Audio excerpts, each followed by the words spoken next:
Class 9 का जो आज का टॉपिक है हम लोग का, वो टॉपिक है हम लोग का क्या, स्ट्रक्चर ऑफ एटम। यहाँ पर हम लोग एटम के पूरे स्ट्रक्चर के बारे में देखेंगे और इसमें जो आज टॉपिक कवर करने वाले हैं वो कौन कौन सा टॉपिक होगा हम लोग का, डिफिनीशन ऑफ एटम, जिसमें हम लोग पूरा एक प्रॉपर तरीके से एटम के डिफिनीशन को समझेंगे, मैटर को समझेंगे। उसके अलावा यहाँ पर हम लोग देखेंगे कि एटम्स के अंदर कुछ पार्टिकल्स भी मौजूद हैं जिसको सब पार्टिकल्स हम लोग कहते हैं, और ये सब पार्टिकल्स चार्ज्ड पार्टिकल्स होते हैं। इट मीन्स कि इसमें कुछ ना कुछ क्या होता है, चार्ज होता है। ठीक है। थर्ड हम लोग देखेंगे यहाँ पे discovery of electron, proton and neutron, कैसे, किसने और कब यहाँ पर डिस्कवरी की इलेक्ट्रॉन, प्रोटॉन और न्यूट्रॉन की। फिर उसके बाद हम लोग एटम के पूरे इनर स्ट्रक्चर को देखेंगे, उसके न्यूक्लियस को समझेंगे और कुछ साइंटिस्ट के मॉडल को हम लोग समझेंगे जिन्होंने एटम के बारे में कुछ ना कुछ बताया। मैटर का डिफिनीशन आप लोगों ने पढ़ा था, पहले पढ़ा हुआ था ना, फर्स्ट चैप्टर में आप लोगों ने मैटर का डिफिनीशन पढ़ा था कि मैटर किसको कहते हैं, तो anything which occupy space and have mass is called matter. It means कि हमारे आसपास में जो कुछ भी है, चाहे हवा है, चाहे वाटर है, चाहे सॉइल है ना, या कोई भी चीज़ हमारे आसपास जो मौजूद है, हम जानते हैं कि वो सभी चीज़ क्या कहलाती हैं, मैटर कहलाती हैं। अब ये मैटर का एक प्रॉपर डिफिनीशन हम लोगों ने पढ़ा था अपने पहले क्लासेस में कि कोई भी चीज़ जो ऑक्यूपाई करती हो कुछ ना कुछ स्पेस और उसमें मास होता हो, हम उसको क्या कहते हैं, मैटर कहते हैं, है ना। अब हमारे आसपास में हवा है, ये हवा को हम देख सकते हैं कि ये कुछ ना कुछ क्या कवर करती है, स्पेस कवर करती है। बॉटल में भी खाली है तो उसमें क्या भरा हुआ होता है, हवा भरा हुआ होता है, एयर भरी हुई होती है। पानी है वो भी कुछ ना कुछ स्पेस कवर करती है, और जिस कंटेनर में उसको रखा जाता है वहाँ उसका कुछ ना कुछ मास को भी हम मेज़र कर सकते हैं, है ना। तो हम कह सकते हैं कि हर वो चीज़ जो हमारे आसपास है, अगर उसमें एयर है, उसमें स्पेस है और उसमें मास है, तो वो हमारा क्या कहलाएगा, मैटर कहलाती है ना। एटम्स और जो मॉलिक्यूल्स होते हैं, एटम्स एंड मॉलिक्यूल्स, ये बिल्डिंग ब्लॉक्स होते हैं, building blocks of any matter. किसी भी मैटर के, जैसे कि हम लोग बात कर रहे हैं इस रूम के बारे में बात कर लेते हैं। ये रूम जो है, इसकी दीवारें वो किन चीज़ों से मिलकर के बनी हुई है, वो ब्रिक से मिलकर के बनी हुई है ना। बहुत सारे ब्रिक को मिलाने से ये हमारा वॉल तैयार हुआ है। तो यानी कि ये वॉल जो है ये बिल्डिंग ब्लॉक्स हैं, किसके, ये ब्रिक जो है ये बिल्डिंग ब्लॉक्स है किसका, वॉल का। उसी तरह से हम कह सकते हैं कि एटम्स और मॉलिक्यूल्स ये दोनों बिल्डिंग ब्लॉक्स होते हैं किसके, मैटर से, मैटर का। इट मीन्स कि मैटर जो होता है वो किससे मिलकर के बना हुआ होता है, एटम और मॉलिक्यूल से, छोटे छोटे एटम्स और मॉलिक्यूल से मिलकर के बना हुआ होता है ना। एटम का डिफिनीशन भी हम लोगों ने पीछे पढ़ा, क्या होता है एटम का डिफिनीशन।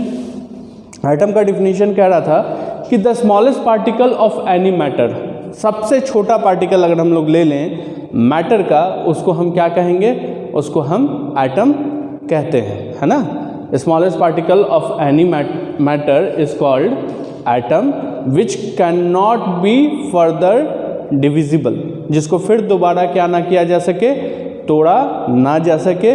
उस छोटे से पार्टिकल्स को हम क्या कहते हैं, एटम कहते हैं। किसी भी हवा है, एयर है, पानी है ना, सॉइल है, डस्टर है, हमारा पेन है, ये ब्लैक बोर्ड है, ये सभी चीज़ें जो होती हैं वो एटम से मिलकर के बनी हुई हैं, मॉलिक्यूल से मिलकर के बनी हुई हैं। लेकिन फिर भी इनका शेप, साइज़ और इनका अपीयरेंस या फिजिकल प्रॉपर्टीज़ की बात करें तो ये अलग अलग होती है, डिफरेंट होती है। इसका क्या रीज़न है कि ये अलग अलग होती है? इसका रीज़न सिंपल सा यही है कि यहाँ पर जो जिनसे मिलकर के ये बना हुआ है, जैसे कि ये हमारा एटम्स है, हमारा मॉलिक्यूल्स है ना। इसमें एटम्स और मॉलिक्यूल्स जो होते हैं वो डिफरेंट होते हैं। इट मीन्स कि उनकी कुछ प्रॉपर्टीज़ होती है जिसके कारण से एटम्स और मॉलिक्यूल्स की, जिसके कारण बनने वाला कोई भी मैटर जो होता है उसमें डिफरेंसेस देखने को मिलते हैं। तो बहुत पहले, for a long time period, अगर हम लोग बात करते हैं तो ऐसा सोचते थे लोग, ऐसा मानते थे लोग कि एटम जो है, ये एटम जिसकी खोज किसने की थी? किसने की थी? जॉन डाल्टन, है ना। समझ में आया? उसके बाद परमाणु को ही एटम कहा गया, जो किसने बताया? जॉन डाल्टन साहब ने, है ना। अब यहाँ पे फिर उसके बाद क्या भ्रांतियाँ थी, मतलब लोग क्या सोचते थे? वो सोचते थे कि यही सबसे ज़्यादा स्मॉलेस्ट पार्टिकल है। सबसे स्मॉलेस्ट पार्टिकल अगर मैटर का होता है तो वो सिर्फ क्या होता है? एटम ही होता है। एटम को फिर हम दोबारा तोड़ नहीं सकते हैं। और अर्लियर क्लासेस में भी हमने पढ़ा कि भाई एटम को हम लोग क्या नहीं कर सकते हैं? फिर से दोबारा तोड़ नहीं सकते हैं। यही सबसे छोटा पार्टिकल्स होता है। लेकिन समय के साथ साथ बहुत सारी चीज़ों में बदलाव आए, बहुत सारे लोगों के थॉट्स में चेंजेस आए, है ना। इसमें भी चेंजेस आया। ये जो सोच थी कि एटम्स जो होते हैं वो क्या होते हैं? डिविजिबल नहीं होते हैं, है ना। और इनका कोई स्ट्रक्चर मीन्स कि इस एटम के अंदर में कुछ नहीं होता है ना। कोई किसी भी तरह का स्ट्रक्चर मौजूद नहीं है। तो अब हम लोग इस बात को समझेंगे कि एटम जो होता है ये क्या होता है? डिविजिबल होता है। Atom is divisible. पहले ऐसा सोचते थे कि एटम जो है वो डिविजिबल नहीं होता है, लेकिन अब हम लोग देखने वाले हैं, आगे हमने पढ़ा कि एटम डिविजिबल होता है और इसके अंदर में भी कुछ ना कुछ स्ट्रक्चर मौजूद होता है ना। इसको आगे देखते हैं हम। तो यहाँ पे हम लोग देखेंगे atom are made up of 3 particles.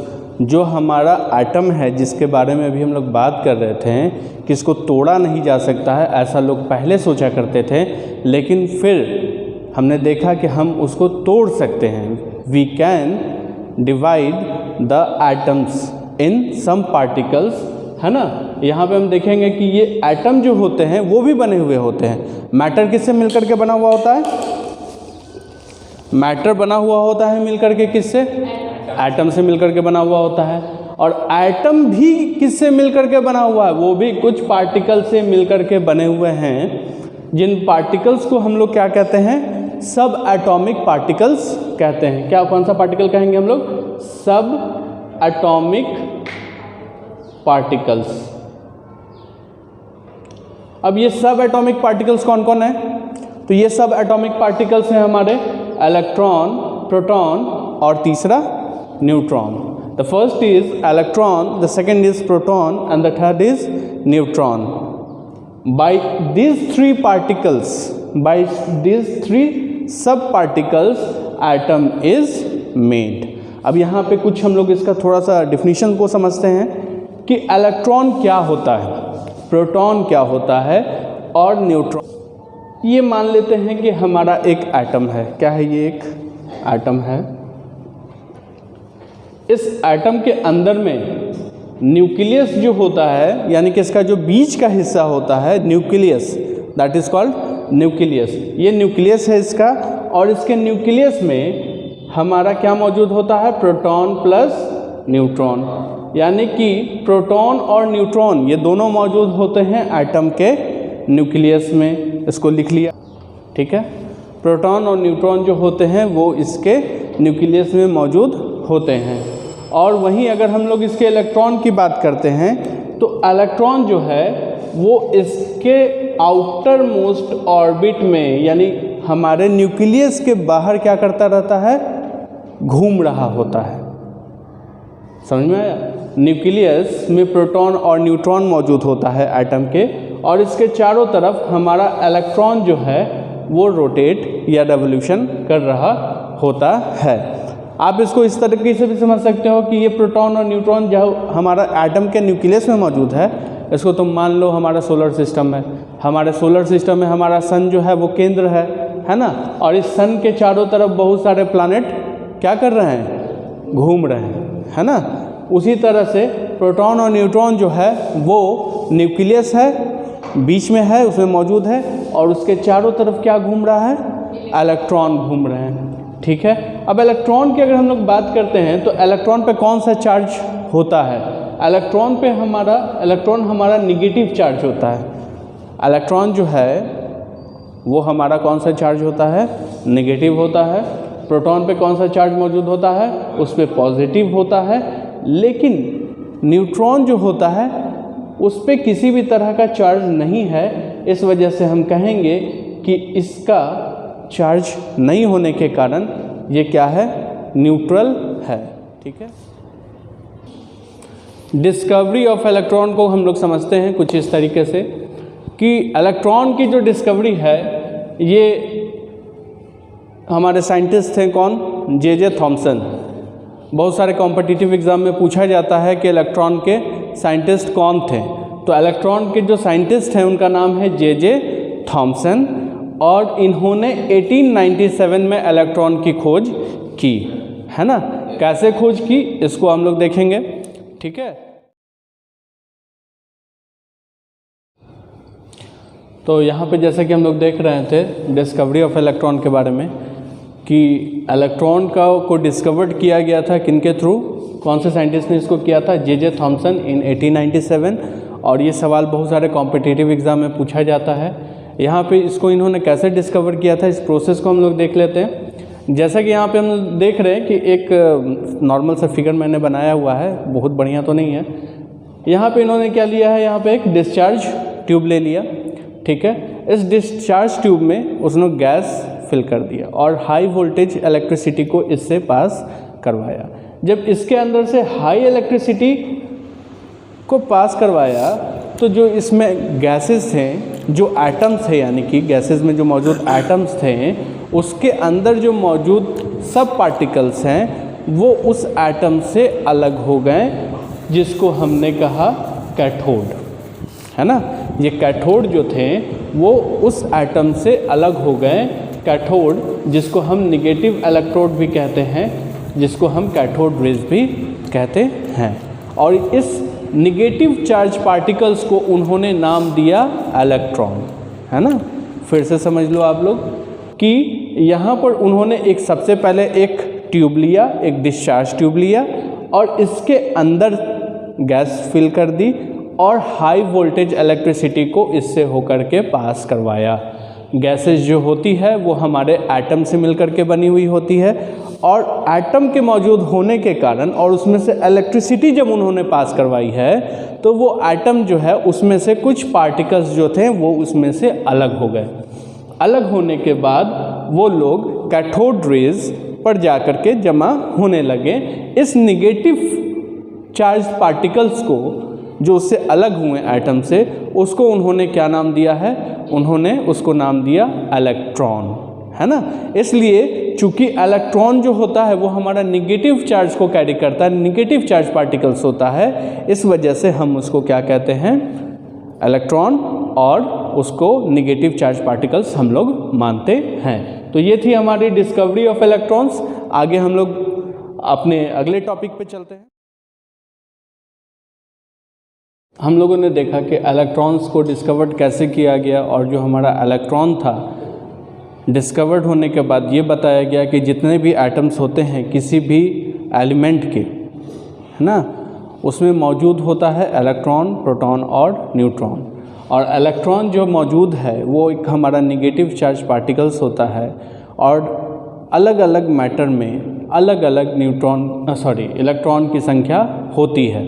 जैसे हाइड्रोजन की अगर हम लोग बात करते हैं तो हाइड्रोजन में इलेक्ट्रॉन की संख्या कितनी होती है, 1 होती है। हाइड्रोजन में इलेक्ट्रॉन की संख्या होती है 1 इलेक्ट्रॉन, है ना। और इलेक्ट्रॉन मौजूद कहाँ होता है, तो इलेक्ट्रॉन मौजूद होता है किसी भी एटम के न्यूक्लियस के आउटर मोस्ट ऑर्बिट में, है ना। फिर से इस बात को सुन लीजिए आप लोग कि इलेक्ट्रॉन मौजूद होता है किसी भी एटम के न्यूक्लियस के आउटर मोस्ट ऑर्बिट में, जहां वो रिवॉल्व कर रहा होता है न्यूक्लियस के चारों तरफ, है ना, और ये नेगेटिव चार्ज पार्टिकल्स होता है। अब हम लोग इसके कैरेक्टरिस्टिक्स को समझ लेते हैं, इलेक्ट्रॉन के क्या क्या कैरेक्टरिस्टिक्स हैं।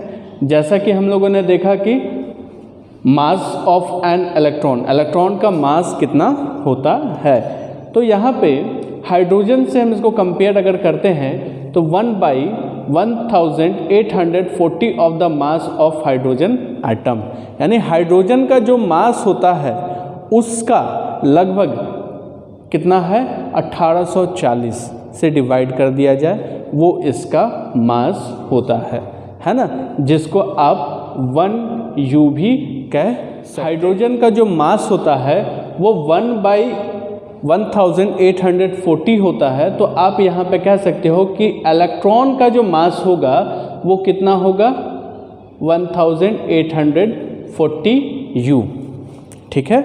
ये इसका मास हो गया हमारा इलेक्ट्रॉन का। फिर से इस बात को आप लोग समझ लीजिए, कहता है mass of an electron, mass of an electron is 1/1840 of the mass of the hydrogen atom which is the atom of lowest मास।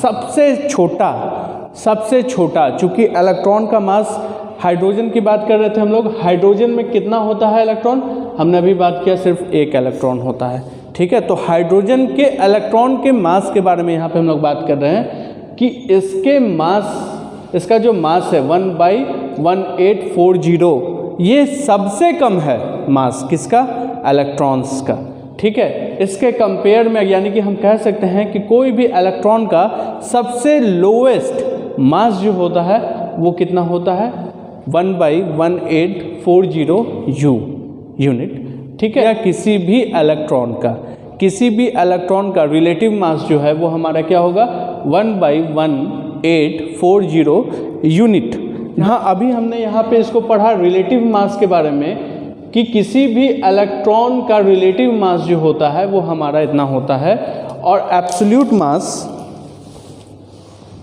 किसी भी इलेक्ट्रॉन का एब्सोल्यूट मास जो है वो 9 × 10⁻⁻28, 9 × 10⁻⁻28। इसका मतलब ये है कि 9 को जब हम यहाँ पे 10 को 28 टाइम्स लिख करके जब हम डिवाइड करेंगे तो इसका वैल्यू 0.0000 समथिंग आता है, जो कि बहुत ही छोटा क्या है, बहुत ही छोटा वैल्यू है। इसलिए इलेक्ट्रॉन के मास को हम लोग इतना छोटा है कि हम इसको क्या मान करके चलते हैं, नेग्लिजिबल मान करके चलते हैं, ठीक है। आप फिर से एक बार समझ लो तुम लोग, ठीक है। हम लोग यहाँ बात करने वाले थे किसके बारे में, इलेक्ट्रॉन के मास के बारे में, ठीक है। इलेक्ट्रॉन के मास को समझने से पहले हम लोग हाइड्रोजन के मास को समझते हैं कि हाइड्रोजन का जो एटम होता है उसमें एक इलेक्ट्रॉन होता है और एक क्या होता है, प्रोटॉन मौजूद होता है। तो इसके एक इलेक्ट्रॉन का भार जो होता है वो 1/1840 है, जो कि बहुत ही क्या है, छोटा वैल्यू है। एक इलेक्ट्रॉन का मास इतना ही ना होगा, 1/1840 एक इलेक्ट्रॉन है, ठीक है, जिसको हम लोगों ने रिलेटिव मास कहा कि इलेक्ट्रॉन का रिलेटिव मास जो है वो हमारा 1/1840 यूनिट है, ठीक है। और यहाँ पे एब्सोल्यूट मास की हम बात करते हैं कि एब्सोल्यूट मास 9 × 10⁻⁻28 ग्राम, ठीक है। और ये वैल्यू को मैंने अभी आपको बताया कि जब इसको डिवाइड किया जाएगा 10 यहाँ पे लिख करके 28 टाइम्स, 9/10 × 28 टाइम्स जब इसका वैल्यू हम निकालते हैं तो वो लगभग 0.000 समथिंग वैल्यू आएगा, जो बहुत बहुत बहुत बहुत बहुत छोटा वैल्यू है। इसलिए इस वैल्यू को हम लोग क्या मान करके चलते हैं, नेग्लिजिबल मान करके चलते हैं। इस वैल्यू को हम लोग इग्नोर कर देते हैं, ठीक है। कर रहे थे, अब हमारा जो दूसरा कैरेक्टरिस्टिक्स है जो है हमारा इलेक्ट्रॉन का चार्ज। अभी तक हमने मास के बारे में देखा था इलेक्ट्रॉन के, सेकंड में अब हम लोग देखने वाले हैं किसके बारे में, इलेक्ट्रॉन का क्या चार्ज होता है। जैसा कि यहाँ पे लिखा हुआ है, absolute charge on an electron is 1.6 × 10⁻⁻19 coulomb of negative charge. ये एब्सोल्यूट चार्ज माना जाता है इलेक्ट्रॉन का।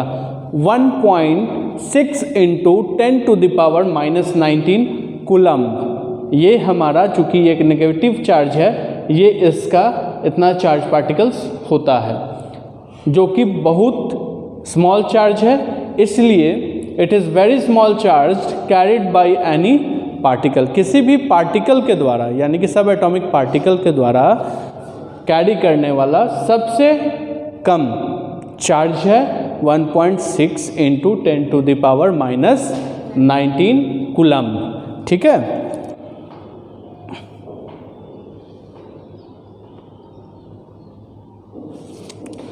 इस कारण से इसको मान लिया गया है यूनिट चार्ज, यानी कि ये किसके बराबर है, तो इसको 1 यूनिट मान लिया गया है, यानी कि -1 यूनिट, है ना।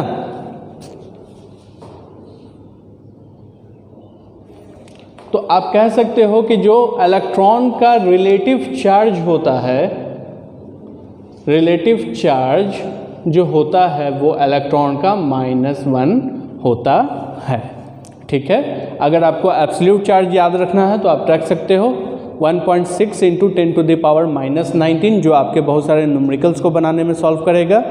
और यहाँ पे चूँकि ये वैल्यू जो है वो काफ़ी ज़्यादा छोटा है, बहुत ज़्यादा स्मॉल है, इसलिए इस वैल्यू को -1 U मान लिया गया है, जो लगभग रिलेटिव चार्ज अगर इसको कहा जाए तो हम इसको -1 नेगेटिव चार्ज कहते हैं। तो ये था हमारा कैरेक्टरिस्टिक्स ऑफ एन इलेक्ट्रॉन। अभी हम लोगों ने इलेक्ट्रॉन्स के बारे में देखा, अब जो है हम लोग प्रोटॉन्स के बारे में देखें।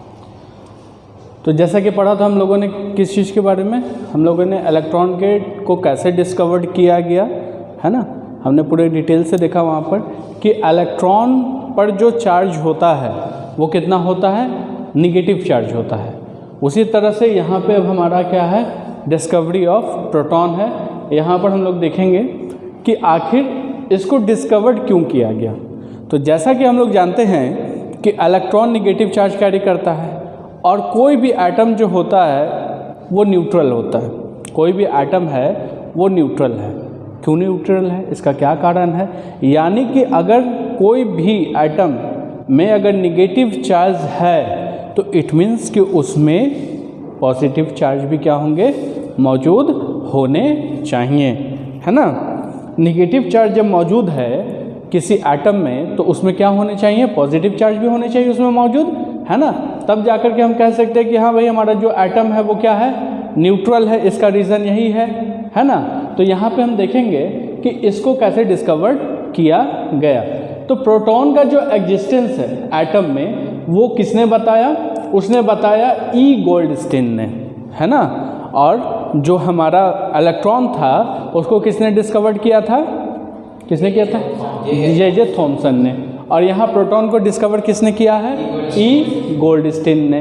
गोल्डस्टीन ने भी वही काम किया, उसने भी एक ट्यूब ले लिया, एक ट्यूब लिया और इस ट्यूब से यहाँ पर इलेक्ट्रिक तार जोड़ दिए, इसमें एक गैस ले लिया, है ना।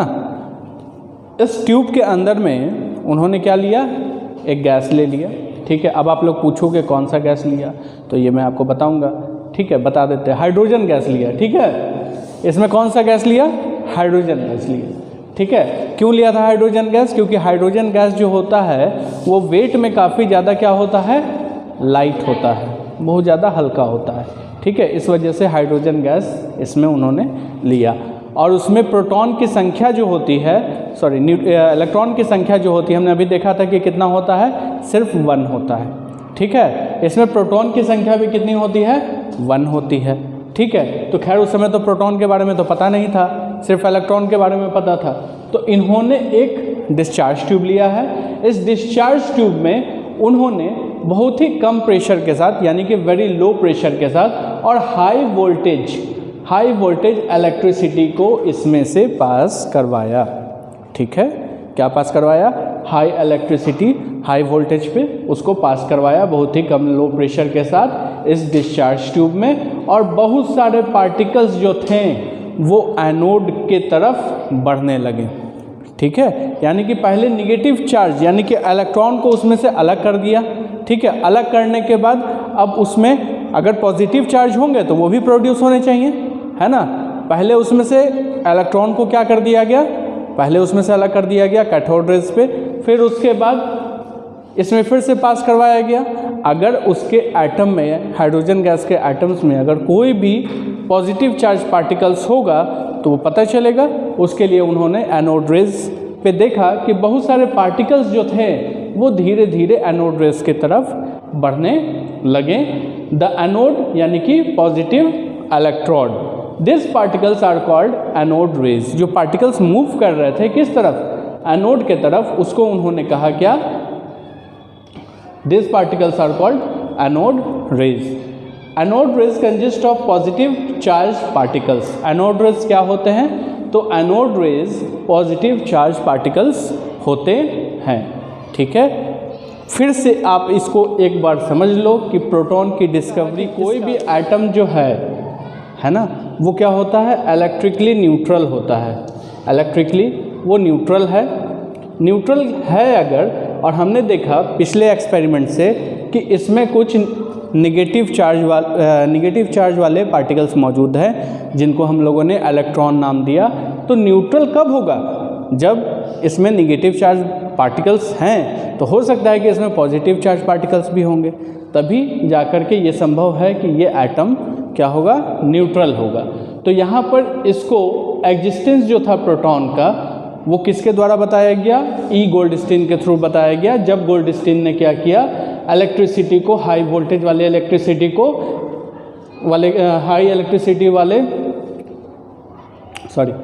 Passed electricity at high voltage through a gas at very low pressure taken in a discharge tube, streams of heavy particles were given out by the anode. यानी कि जब उन्होंने हाई वोल्टेज वाले इलेक्ट्रिसिटी को काफ़ी लो प्रेशर पे इस tube से होकर के पास करवाया, तो हेवी पार्टिकल्स जो थे यानी कि वो एनोड यहाँ पे प्रोड्यूस हुए। इन पार्टिकल्स को क्या नाम दिया गया, एनोड रेज दिया गया।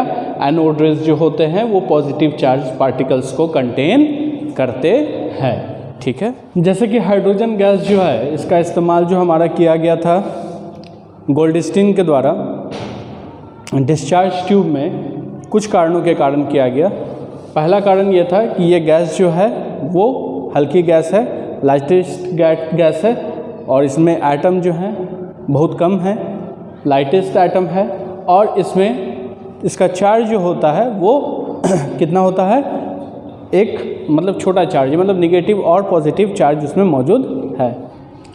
तो पॉजिटिव चार्ज जो मौजूद है हाइड्रोजन गैस में जो पॉजिटिव चार्ज मौजूद हैं वो काफ़ी क्या होते हैं, हल्के होते हैं, और उनका चार्ज जो होता है काफ़ी कम होता है। इसलिए जो एनोड रेज जो हैं वो ऑब्टेन्ड हो रहे हैं किससे, हाइड्रोजन गैस से। वो क्या कंजिस्ट करते हैं, प्रोटॉन कंजिस्ट करते हैं। तो यहाँ से हम कह सकते हैं कि हाइड्रोजन जो गैस होता है, इसमें जो एटम है, इस एटम के अंदर में एक पॉजिटिव चार्ज मौजूद है और एक निगेटिव चार्ज इसमें क्या है, मौजूद है। इट मीन्स हम कह सकते हैं कि यहाँ पे पॉजिटिव चार्ज कितने हैं, 1, और निगेटिव चार्ज कितने हैं, 1, यानी एक प्रोटॉन और एक न्यूट्रॉन मौजूद है ना। अलग यहाँ पर न्यूट्रॉन के बारे में कुछ नहीं बताया गया, लेकिन हम जानते हैं कि हाइड्रोजन गैस में न्यूट्रॉन मौजूद नहीं होता है। इसमें सिर्फ एक प्रोटॉन और एक क्या मौजूद होता है, इलेक्ट्रॉन मौजूद होता है, में पाया जाता है। प्रोटॉन एक पॉजिटिव चार्ज पार्टिकल्स है जो किसी भी एटम में के अंदर पाया जाता है, एलिमेंट के।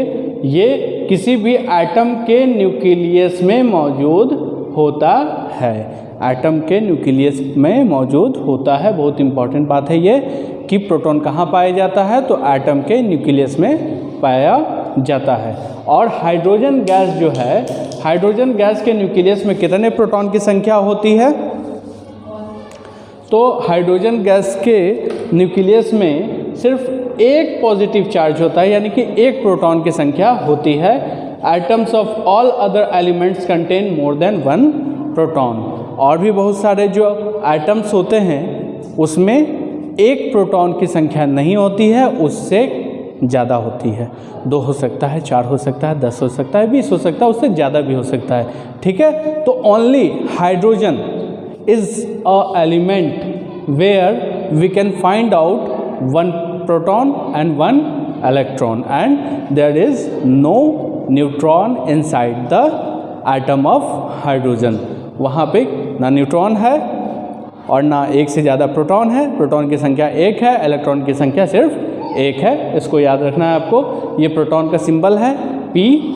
लेटर से हम इसको क्या करते हैं, बताते हैं, और पॉजिटिव चार्ज ये बता रहा है कि इसमें कितना प्रोटॉन की संख्या मौजूद। यहाँ देखने वाले हम लोग कैरेक्टरिस्टिक्स ऑफ प्रोटॉन। प्रोटॉन के क्या क्या कैरेक्टरिस्टिक्स होते हैं। तो यहाँ पे मास ऑफ अ प्रोटॉन, इसको आप चाहें तो कॉपी में लिख सकते हैं। मास of a proton, proton is actually a hydrogen atom which has lost its electron, है ना। हमने देखा था कि हाइड्रोजन के एटम में से इलेक्ट्रॉन को निकाल दिया गया था, है ना। इलेक्ट्रॉन को निकाल देने के बाद से हमने वहाँ फाइंड आउट किया प्रोटॉन को। जब प्रोटॉन को हमने फाइंड आउट वहाँ पे किया तो हमने देखा क्या कि इलेक्ट्रॉन का मास जो है वो तो काफ़ी स्मॉल है, उसको तो नेग्लिजिबल हम लोग मान करके चलते हैं। लेकिन मास जो प्रोटॉन का है वो बिल्कुल बराबर है किसके, वो इक्वल होता है हाइड्रोजन एटम के मास के बराबर होता है। यानी कि यहाँ हम लोग ये कहेंगे कि एक हाइड्रोजन के एटम में इलेक्ट्रॉन जो है उसका मास क्या हो जाएगा, नेग्लिजिबल, क्योंकि उसका मास का वैल्यू क्या होता है, बहुत ही कम है। ठीक है, तो उसको हम नेग्लिजिबल मान लेते हैं। तो इसका मास यानी कि प्रोटॉन का मास जो है वो बिल्कुल कितना होगा, तो हाइड्रोजन एटम के मास के इक्वल होगा, जिसको हम लोगों ने 1 यूनिट माना। ठीक है, तो यहाँ पर रिलेटिव मास जो प्रोटॉन का होता है वो 1 यूनिट होता है, और इलेक्ट्रॉन का भी रिलेटिव मास जो होता है वो कितना होता है, 1 यूनिट होता है। लेकिन ये पॉजिटिव होगा और वहाँ निगेटिव होगा।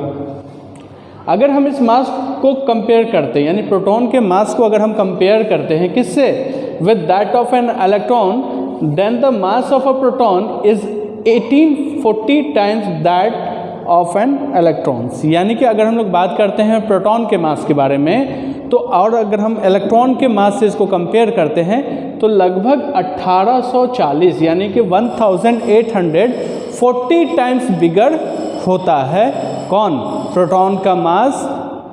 अगर हम उसको कंपेयर किसके साथ करते हैं, तो इलेक्ट्रॉन के मास के साथ कंपेयर करते हैं। तो फिर से समझ लीजिए कि प्रोटॉन जो होता है वो, the proton is actually hydrogen atom, यानी कि प्रोटॉन जो हमने देखा हाइड्रोजन गैस में, उसमें से इलेक्ट्रॉन्स को रिमूव करने के बाद हमने वहाँ पे देखा और देखा ये कि इलेक्ट्रॉन का मास बहुत कम होता है। इस वजह से मास जो है प्रोटॉन का वो डिपेंड करता है मास ऑफ हाइड्रोजन एटम, जिसको हमने 1 यूनिट माना।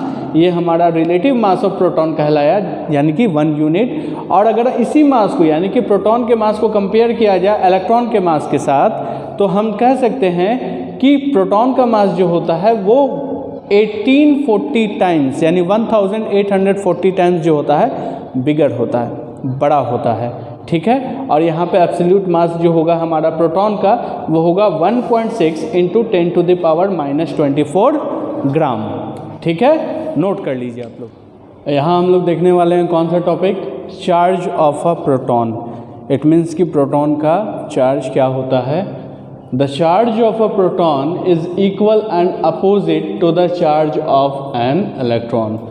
प्रोटॉन के अगर हम लोग चार्ज के बारे में बात करते हैं तो प्रोटॉन का चार्ज जो होता है वो इक्वल होता है और अपोजिट होता है इलेक्ट्रॉन के चार्ज के।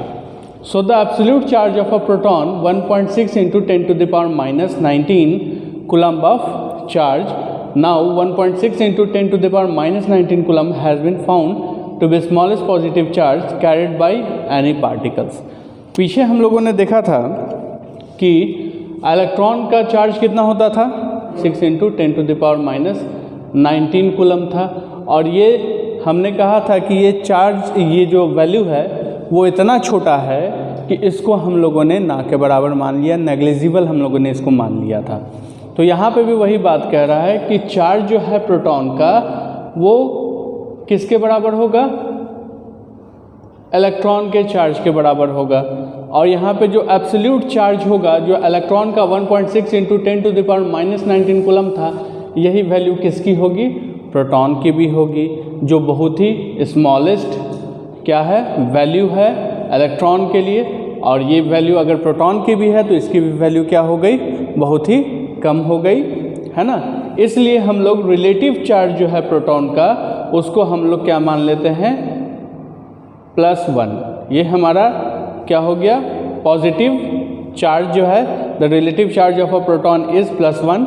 ये हमारा इसका रिलेटिव चार्ज हो गया। और एब्सोल्यूट चार्ज हो गया हमारा 1.6 × 10⁻⁻19, है ना। इसको नोट कर लो तुम लोग कि रिलेटिव चार्ज जो होता है प्रोटॉन का वो कितना होता है, +1 यूनिट। और एब्सोल्यूट चार्ज जो होता है वो कितना होता है, इलेक्ट्रॉन के बराबर 1.6 × 10⁻⁻19 को देखने वाले हम लोग वो है हमारा डिस्कवरी ऑफ न्यूट्रॉन की। न्यूट्रॉन की खोज कैसे हुई, तो न्यूट्रॉन की खोज जो है वो जेम्स चैडविक ने 1932 में की थी। ये बहुत इंपॉर्टेंट यहाँ पे है, इसको नोट कर लोगे तुम लोग कि न्यूट्रॉन की खोज किसके द्वारा की गई थी। वो थे हमारे साइंटिस्ट जेम्स चैडविक, जिन्होंने 1932 में इसको डिस्कवर किया था। और कैसे हुआ था इसका डिस्कवर्ड, इसको हम लोग देखते हैं थोड़ा सा। जब डिस्कवरी हो चुकी थी इलेक्ट्रॉन और प्रोटॉन की, इलेक्ट्रॉन और प्रोटॉन के को डिस्कवर्ड हो जाने के बाद ये नोटिस किया गया कि किसी भी एटम का जो मास होता है ना, उसको निकाला नहीं जा सकता सिर्फ ये देख करके कि प्रोटॉन्स में कितना है और इलेक्ट्रॉन उसमें कितना है। फिर से समझो इसको, कह रहा है कि जब डिस्कवरी हो चुकी थी हमारे इलेक्ट्रॉन और प्रोटॉन की, इलेक्ट्रॉन और प्रोटॉन की डिस्कवरी हो जाने के बावजूद भी ये नोटिस किया गया कि इस बेसिस पे, यानी कि इलेक्ट्रॉन और प्रोटॉन के बेसिस पे हम किसी भी एटम के मास को क्या कर सकते हैं, निकाल नहीं सकते हैं। ठीक है, समझ में आया। उसके बाद कहा कि जैसे एग्जाम्पल के तौर पे हम लोग ले लेते हैं कि कार्बन जो है इसमें कितना होता है, 12 इसका एटॉमिक मास होता है ना। एटॉमिक मास इसका कितना है, 12, और इसका एटॉमिक नंबर कितना है, 6। ये 12 हमको एटॉमिक मास बताता है कि इसमें 6 प्रोटॉन हैं और 6 क्या हैं, 6 प्रोटॉन है और 6 क्या है, इसमें न्यूट्रॉन है। ठीक है, लेकिन पहले जो है, पहले ऐसा समझा जाता था कि 6 प्रोटॉन और 6 इलेक्ट्रॉन है ना। यानी कि carbon contains 6 proton and 6 electron. So mass जो इलेक्ट्रॉन का होगा वो काफ़ी ज़्यादा छोटा हो जाएगा, जिसको हम नेग्लिजिबल मान लेते हैं, जो हमने देखा था पीछे। क्योंकि इलेक्ट्रॉन का मास जो होता है वो इतना कम होता है कि उसको तो हम जीरो भी नहीं मान सकते हैं, जीरो मान करके चल रहे हैं, नेग्लिजिबल मान करके चल रहे हैं। तो उसको हम प्रोटॉन के साथ कैसे जोड़ सकते हैं मास देखने के लिए किसी भी एटम का, है ना। तो यहाँ पे एटॉमिक मास जो होता है किसका, हमारा कार्बन का, वो कितना होता है, 12U होता है, यानी 12 यूनिट होता है। ठीक है, ये डिस्कवर्ड करने के बाद पता चला किसको, कि किसी भी एटम में इलेक्ट्रॉन के साथ साथ प्रोटॉन भी मौजूद होता है और न्यूट्रॉन भी मौजूद होता है। इलेक्ट्रॉन का जो मास होता है उसको हम लोग क्या मान लेते हैं, नेग्लिजिबल मान लेते हैं, उसको हम इसमें काउंट नहीं करते हैं जब हमको मास पता करना होता है एटॉमिक नंबर का, है ना। हम प्रोटॉन और न्यूट्रॉन की जो संख्या होती है वही बताती है कि किसी भी एटम का मास कितना होगा। जैसे मान लीजिए कि हम कहते हैं कि सोडियम है हमारा, और ये सोडियम 23 और 11 है, तो 23 यहाँ जो एटॉमिक मास हुआ सोडियम का हमारा, उसमें ये हमको बता रहा है कि सोडियम में 12 क्या है, न्यूट्रॉन है, और 11 इसमें क्या है, इलेक्ट्रॉन है, और 11 इसमें क्या है, प्रोटॉन है। ठीक है, जितना इलेक्ट्रॉन होता है किसी भी एटम में उतना ही नंबर ऑफ प्रोटॉन भी मौजूद होता है। जैसे यहाँ पे कार्बन का 6 इलेक्ट्रॉन है तो 6 प्रोटॉन भी है ना। लेकिन जब हमको न्यूट्रॉन की संख्या निकालनी होती है तो न्यूट्रॉन की संख्या निकालने के लिए हम क्या करते हैं, तो टोटल मास में से हम लोग किसको माइनस कर देते हैं, हम लोग इलेक्ट्रॉन की संख्या को माइनस कर देते हैं, हमारा न्यूट्रॉन फाइंड आउट हो जाता है। ठीक है, फिर से समझ लो एक बार इसको। कहता है कि इलेक्ट्रॉन और प्रोटॉन को डिस्कवर कर लेने के बाद ये नोटिस किया गया कि सिर्फ on the basis of electron and proton we can not find out the actual mass of any atom, है ना। किसी भी एटम का सिर्फ इलेक्ट्रॉन और प्रोटॉन की जानकारी हो जाने से हम उसके मास को डिसाइड नहीं कर सकते हैं। तो इस प्रॉब्लम को सॉल्व किया था किसने? जेम्स चैडविक ने, जिन्होंने इसको डिस्कवर्ड किया था 1932 में। इन्होंने इस तरह से बताया कि जैसे मान लेते हैं कार्बन है, कार्बन में 6 प्रोटॉन है, 6 इलेक्ट्रॉन है, लेकिन इलेक्ट्रॉन की संख्या क्या है, उसका मास क्या है, नेग्लिजिबल है। उसको तो हम एटम के मास पे तो उस पर का कोई फ़र्क नहीं पड़ेगा। वो अगर ज़्यादा वैल्यू होता तब फ़र्क पड़ता, है ना, कुछ वैल्यू रहता तब फ़र्क पड़ता, लेकिन वो तो एकदम नेग्लिजिबल है, उसको तो जीरो मान लिया गया है, जीरो से भी कम, है ना। तो इसलिए यहाँ पर न्यूट्रॉन की खोज हो जाने से ये पता चला कि एक एटम का जो मास होता है वो डिपेंड किस पे करता है, न्यूट्रॉन पे और प्रोटॉन पे, ठीक है, न्यूट्रॉन पे और प्रोटॉन पे। और न्यूट्रॉन अगर हमको फाइंड आउट करना है किसी एटम में तो हम क्या करेंगे, टोटल मास में से क्या कर देंगे, माइनस कर देंगे प्रोटॉन की संख्या को, या प्रोटॉन हमको निकालना है तो टोटल मास में से किसको घटा देंगे हम लोग, न्यूट्रॉन को घटा देंगे, है ना। न्यूट्रॉन का जो चार्ज होता है कुछ भी नहीं होता है, वो न्यूट्रल होता है। और हाइड्रोजन एक ऐसा एटम है, एक ऐसा एलिमेंट है जिसमें न्यूट्रॉन उसमें मौजूद नहीं होता है। इसमें सिर्फ इलेक्ट्रॉन मौजूद है और क्या मौजूद होता है, प्रोटॉन मौजूद होता है, एक इलेक्ट्रॉन और एक प्रोटॉन। इसमें न्यूट्रॉन की संख्या होती है 0, ठीक है। न्यूट्रॉन और प्रोटॉन दोनों कहाँ पे मौजूद होते हैं, किसी भी एटम के न्यूक्लियस में मौजूद होते हैं। इस बात को भी याद रखना है कि न्यूट्रॉन और प्रोटॉन जो होते हैं वो कहाँ मौजूद होते हैं, एटम के न्यूक्लियस में, और इलेक्ट्रॉन जो होते हैं इसके बाहरतम कक्षा में यानी आउटर मोस्ट ऑर्बिट में रिवॉल्व कर रहे होते हैं, ठीक है। चलिए बंद कर दो।